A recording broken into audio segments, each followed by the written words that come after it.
Hai semuanya, apa kabarnya hari ini? Semoga semua sehat dan tetap bersemangat untuk belajar dari rumah. Hari ini kita akan berjalan-jalan di negara-negara yang ada di Asia Tenggara. Siapa yang sudah tahu ada berapa negara yang ada di Asia Tenggara ya? Yap, betul sekali. Ada 10 negara yang ada di wilayah Asia Tenggara. Ada Indonesia, Malaysia, Singapura, Thailand, Filipina, Brunei Darussalam, Vietnam, Laos, Myanmar, dan terakhir Kamboja. Negara-negara tersebut umumnya memiliki kondisi geografis yang sama. Yuk kita mulai perjalanan pertama kita ke negara tercinta, yaitu negara Indonesia. Indonesia terletak di antara dua samudra dan dua benua, yaitu Samudra Hindia dan Pasifik, serta benua Asia dan Australia. Indonesia juga terletak di antara dua sabuk pegunungan, yaitu Sirkum Pasifik dan Sirkum Mediterranean. Indonesia dikenal sebagai negara kepulauan dengan ibu kotanya Jakarta. Wilayah Indonesia terdiri atas pulau-pulau yang dikelilingi lautan. Selain lautan yang luas, juga terdapat dataran rendah dan dataran tinggi yang luas.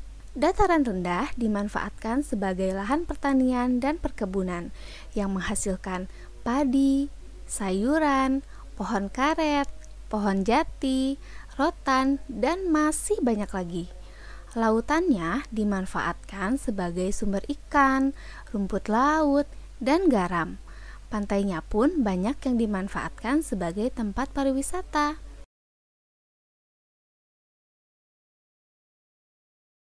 Dan untuk keyakinan yang dianut, kita ketahui di Indonesia terdapat 5 agama, yakni Islam, Kristen, Katolik, Hindu, dan Konghucu.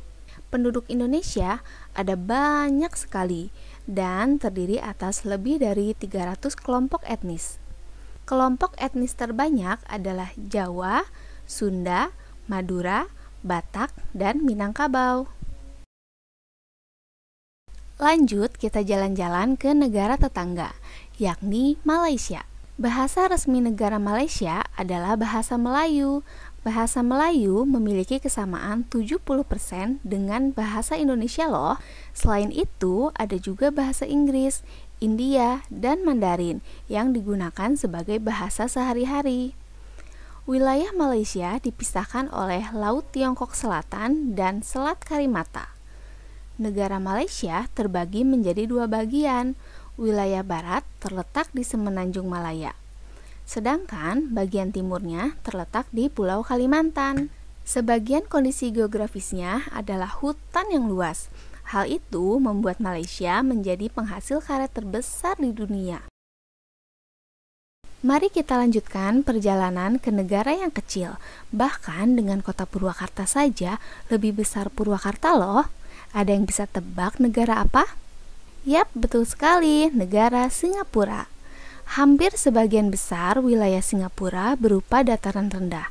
Kondisi geografisnya menyebabkan negara tersebut tidak memiliki banyak sumber daya alam. Usaha pertanian dilakukan secara hidroponik. Sebagian besar penduduk merupakan keturunan Tionghoa. Ada etnis Melayu, India, dan bangsa Eropa. Sebagian besar penduduk beragama Buddha. Namun ada pula yang beragama Islam, Taoisme, Katolik, dan Hindu. Bahasa yang digunakan sehari-hari antara lain Mandarin, Melayu, dan India. Selanjutnya kita berlayar ke salah satu pulau indah yang ada di Thailand. Ada yang bisa menebak nama pulau ini? Yap, ini adalah Pulau Phuket. Sangat indah bukan? Pulau ini digunakan untuk tempat berwisata para turis dari berbagai negara. Selain pulau yang indah, di Thailand ada juga sungai Chao Phraya yang merupakan dataran rendah yang subur, sehingga banyak digunakan untuk kegiatan pertanian. Hasil pertanian terbesarnya adalah padi, sehingga negara Thailand memiliki julukan lumbung padi utama di Asia Tenggara. Lalu ada pula sungai Mekong yang berbatasan dengan Laos. Sebagian besar penduduknya berasal dari etnis Thai dan mayoritas beragama Buddha. Bahasa resmi yang digunakan adalah bahasa Thai. Selanjutnya kita mendarat di Filipina.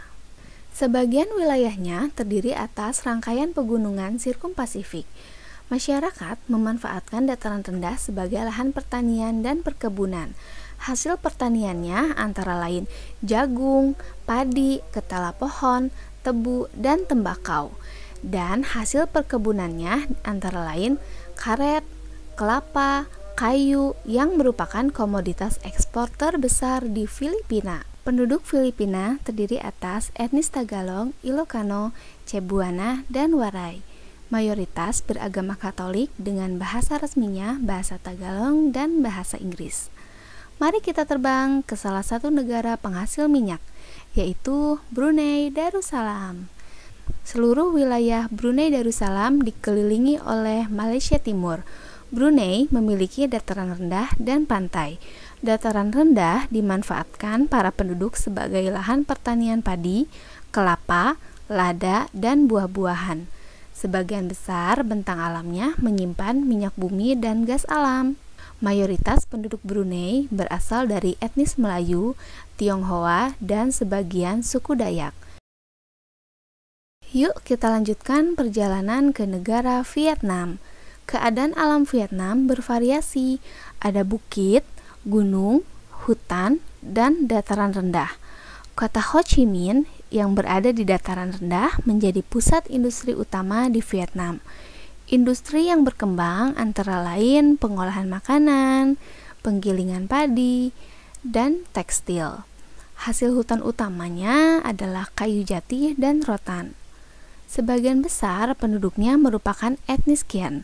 Mayoritas menganut agama Buddha dan bahasa resminya adalah bahasa Vietnam. Selanjutnya, kita ke satu negara yang tidak memiliki batas laut. Ada yang masih ingat nama negaranya? Yap, betul sekali, negara Laos. Laos dikelilingi negara Tiongkok, Thailand, Vietnam, dan Kamboja. Secara umum, wilayah Laos bergunung-gunung dengan hutan tropis yang sangat lebat. Sumber perikanan Laos terpusat di Sungai Mekong. Daerah sekitar Sungai Mekong adalah daerah tersubur sekaligus terpadat di Laos. Sebagian besar penduduknya adalah etnis Lao dan menganut agama Buddha. Bahasa resminya adalah bahasa Lao.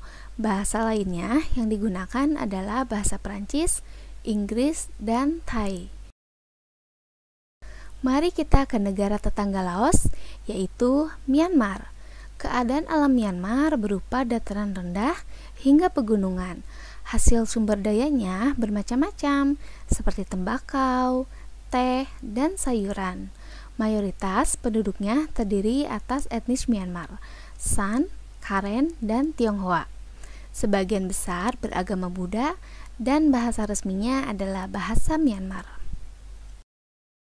Sudah sampai kita di negara terakhir yang ada di Asia Tenggara, yaitu Kamboja. Sebagian besar wilayah Kamboja merupakan dataran rendah dan dataran tinggi.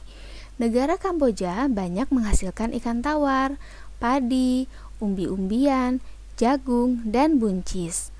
Ada pula hasil perkebunan seperti tembakau dan karet. Sebagian besar penduduknya merupakan suku bangsa Khmer. Ada juga suku bangsa Vietnam dan Tionghoa. Mayoritas beragama Buddha dan bahasa resminya adalah bahasa Khmer. Sekian perjalanan kita kali ini. Kita sudah menjelajah ke 10 negara yang ada di Asia Tenggara. Sangat indah bukan negara-negara tersebut? Coba kalian bayangkan negara mana yang ingin kalian kunjungi bersama keluarga dan teman-teman. Tuliskan di kolom komentar ya. Sampai jumpa lagi di perjalanan kita selanjutnya. Dadah!